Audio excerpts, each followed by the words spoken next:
Hello and welcome to video number 4. In this video, we're going to talk about your title and your description. So let's take what you have gathered in the previous video and let me show you how to properly create your titles and descriptions. So when it comes to creating titles and descriptions, we simply need to do what we did in the previous videos, which was the competitive research. And as you can see here, we have the videos 1, 2, and 3, the top number 1, number 2, and number 3. And of course, we have the main keywords. So we have this main keyword here. So that's definitely going to be in the title. And then of course, if you noticed, the target audience was beginners. So essentially what you're noticing here is that people are calling out the audience, and then of course they have the keyword in the title itself. And then of course you want to make sure that title, main keyword, and target audience is also going to be in your description. Now what I like to do is I like to go look at magazines in that niche. It doesn't necessarily have to be exactly, in this case, Instant Pot, but it needs to be somewhat of that genre. Now, one thing that I noticed was when we took a look at the Instant Pot chicken, you could write out something like top 6 easiest things. So instead of things, you could say chicken recipes or pot roast recipes to cook in your Instant Pot. Or you could say something like Instant Pot chicken dash top 6 easy recipes, or you could use a number. People like numbers, especially knowing that somebody gets an Instant Pot for the sake of saving time. You could say top 6 easy chicken recipes that take less than 30 minutes. Now obviously that's a little bit long, so let's head on over to Google here. So like I said, I like to use magazines. Magazines do a great job in creating titles. So as you can see here, I typed in Instant Pot magazine, and to the right, you'll notice that there's Instant Pot all-time recipes. So let's just go ahead and open that in a brand new window, like so. So it looks like we have to pay, but let's just go ahead and click the free sample.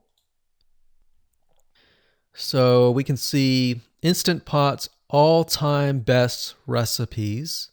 So you could do something like all-time best chicken recipes, or Instant Pot dash all-time best chicken recipes, or all-time best chicken Instant Pot recipes.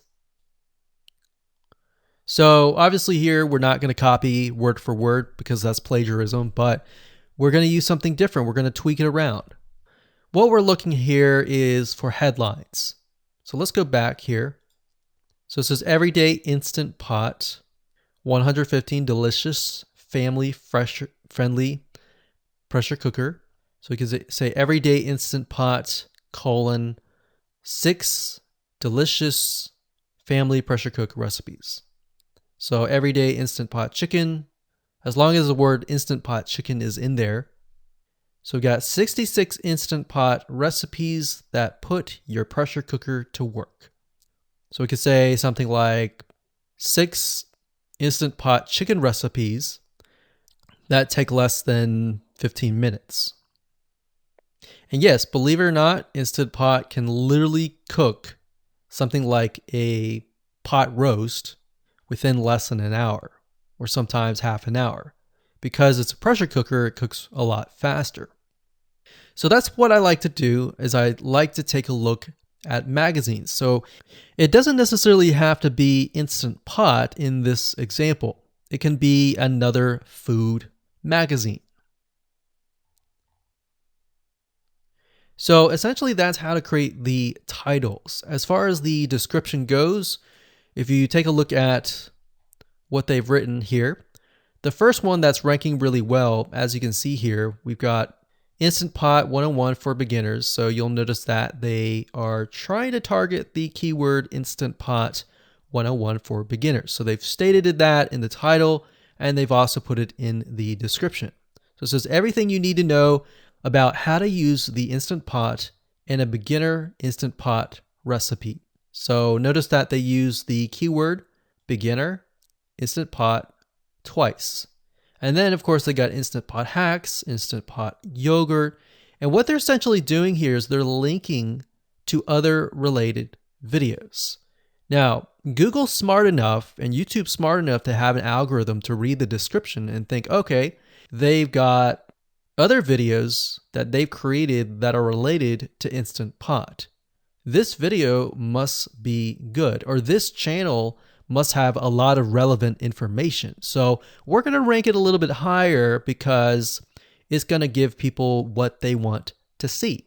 So now we look down here, it says Instant Pot Chicken. So this is the lady who is ranking really high on Instant Pot, but also Instant Pot Chicken. So it says cook with me as I try a new recipe with my Instant Pot. So we can see the keyword Instant Pot here. And as you can see, the description is really written for the user, but it contains the keywords that are necessary. So you don't need to write something like Instant Pot Chicken or something that's just a bunch of garbled information. You want to make sure that the title and the description attract people first and foremost, and then embed the keywords within. So the third one, we got top 6 easiest things to cook in your Instant Pot, perfect for beginners. So it says, today I'm sharing with you the 6 easiest things to cook in your Instant Pot. So you can see here, the title is here, but the title is also in the description. It says, now these are perfect if you are just starting out or even had the Instant Pot for a while. So you can see the keywords that are embedded, but it's really written for the user. And that's the way it should be, because the title and the description will actually show up in the YouTube search engine, as you can see here.